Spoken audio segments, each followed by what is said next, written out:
Today I'm going to talk about the new UV unwrapping algorithm, the minimum sketch unwrap.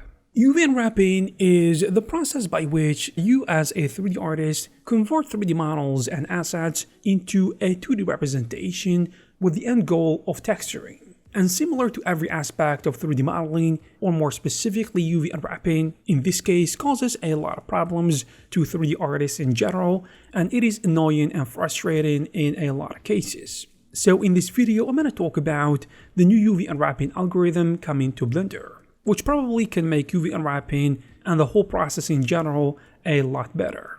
The original name of this new unwrapping algorithm is Scalable Locally Injective Mapping, or SLIM for short, which is a geometry optimization algorithm designed to prevent local distortion or flip, which is when a triangle in a mesh turns inside out, to ensure smooth and overlap-free mapping. SLIM was developed to focus and make and maintain high-quality mapping, which is valuable in texture mapping, remeshing, and simulation, and aims to be scalable to work efficiently on meshes with millions of elements, which are found in high-detail 3D models. And if you want to know more about this method, I will leave a link in the description down below.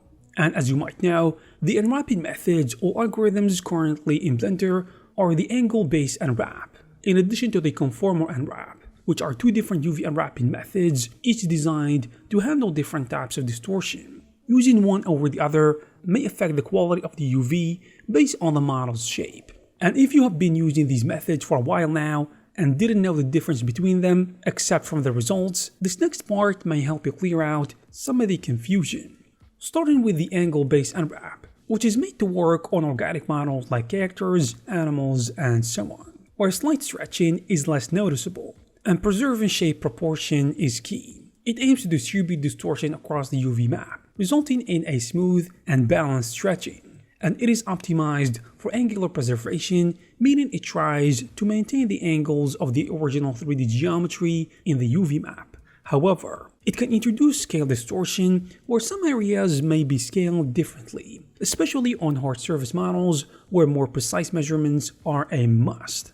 The Conformal Unwrap, on the other hand, is best for hard surface models with lots of flat surfaces. It is optimized for shape preservation by keeping the length and proportions of edges more accurate in the UV map, resulting in a better isometric mapping. However, it may introduce angle distortions on rounder or organic shapes, which can result in visible stretching, and that is a big no-no. Now, the new unwrapping method coming to Blender 4.3, which is called SLIM, or minimum stretch, as it will be called, is different from the other two methods in several key areas, especially when it comes to its objective, as both the angle-based and confrontal methods focus on creating a 2D UV layout from a 3D model for texturing purposes, and the SLIM algorithm will focus on preserving overlapping and the flipping of the mesh elements, and minimizing the overall distortion in a scalable way, which is something no one wants. The same can be said for the handling of distortion, scalability, and application. The main thing you should get from this